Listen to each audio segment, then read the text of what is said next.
What's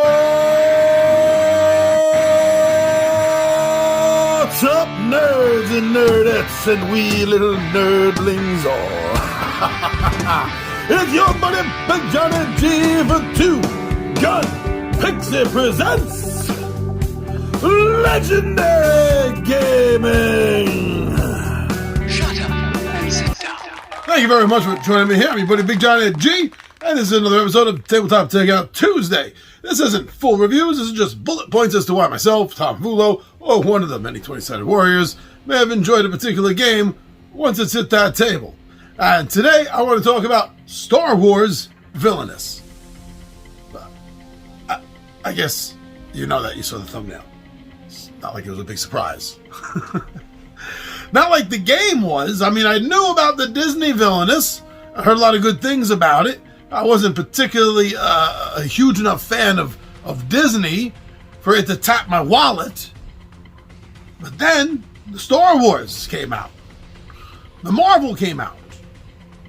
And I decided maybe I should look into this line. And I'm certainly glad I did. Getting the chance to play, to think, to act in the way of a Star Wars villain? Oh yes, please give me some more.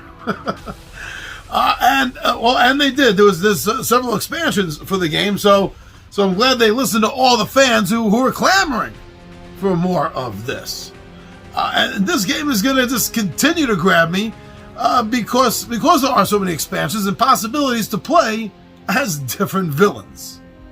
There's a sort of ambition mechanic tied into this game, where all of your missions are going to be geared towards what your particular villain's ambitions, goals are.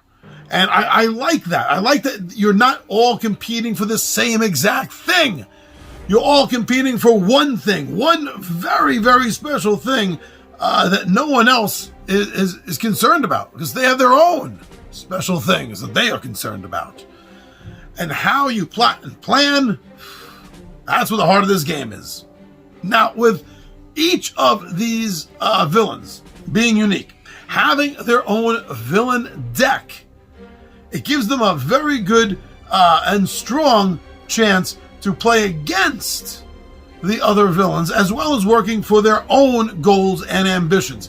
This gives the game, it's giving it a bit of a take that aspect without, trust me on this, without really making it just a take that style game.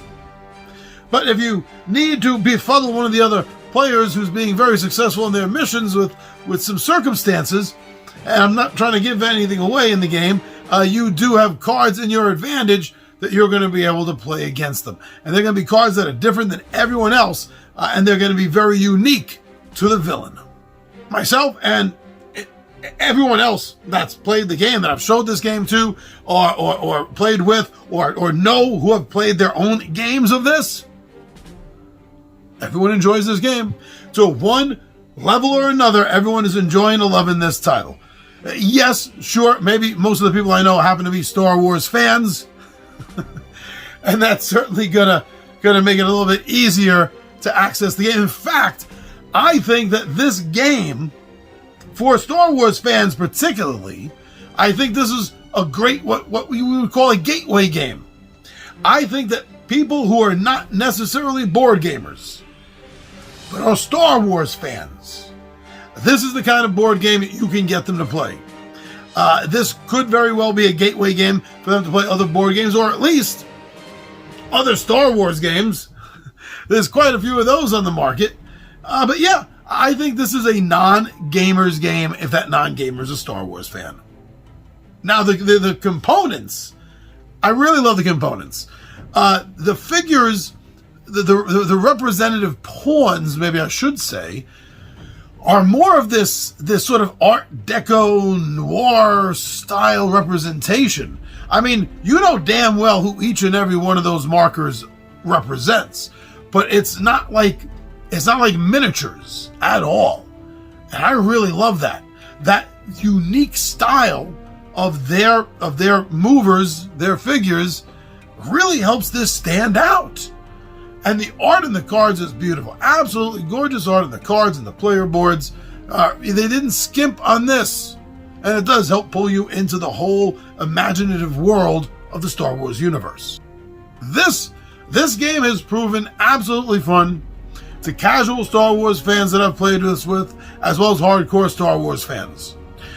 Even not really Star Wars fan, one that I've played with, has enjoyed the game because it is a very strategic game. The strategy of this game belies the easiness of the rules. The rules you're going to be able to pick up at any time. Really short, easy rules. In fact, setting the game up is almost a no-brainer. It happens so quickly. The real trick in this game does boil down to the different strategies that you're going to use. And remember, they're probably going to be different than what other people are doing to work their strategies, since they have different goals than you. Maybe the only thing that's going to clash is when you're trying to clash with each other in this. But yeah, this is not a cooperative game. This is a hardcore competitive game. And by the end of it, there is only one player left standing. And they're usually a Star Wars fan. So if you are looking for a Star Wars game for game night, if you're a Star Wars fan who just likes to collect the games connected with Star Wars, or you're a board gamer that's looking for an interesting title and not necessarily just a Star Wars game, this is still going to work. This is fun for all levels, I think. So please, but don't take my word for it. Go watch some playthroughs. But when you do, and you play this game a few times, come back here, leave us a message, and let us know what you think of Star Wars Villainous.